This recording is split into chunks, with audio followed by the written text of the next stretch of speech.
আমি আর এরা যে বেঁচে গেলাম মাত্র 20-25 মিনিটের একটা ব্যবধানে আমরা মৃত্যুর হাত থেকে রক্ষা পেয়েছি।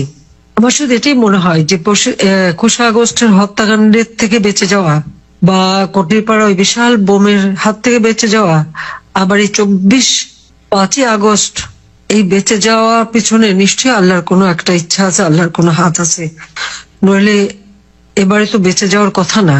তারা যেভাবে প্ল্যান করেছিল আমাকে হত্যা করার, সেটা আপনারা পরবর্তীতে দেখেছেন। তবুও এটা বোধহয় আল্লাহরই একটা রহমত, জানি না আল্লাহ আমাকে দিয়ে আরো কিছু কাজ করাতে চান বলেই বোধহয় আমি এখনো বেঁচে আছি। যদিও আমার কষ্ট হচ্ছে, আমি আমার দেশ ছাড়া, ঘর ছাড়া সবকিছু জ্বালিয়ে পড়ে দিয়েছে। আমি এই কথাটাই বলবো যে তখন যারা আমাদের মধ্যে বক্তব্য দিয়েছিলেন আর আমাদের নাকি দুর্নীতি, হ্যাঁ আমি খুঁজে বের দুর্নীতি কোথায় আছে, আমি চ্যালেঞ্জ দিচ্ছি, বের করতে হবে। 4 মাসে কিছুই বের করতে পারলো না, কিন্তু বের করতে হবে।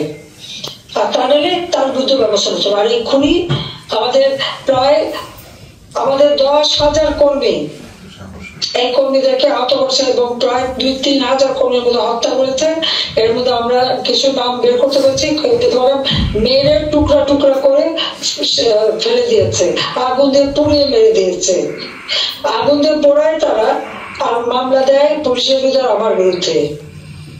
কত বড় জঘন্য মানসিকতা আপনারা একবার চিন্তা করে দেখেন।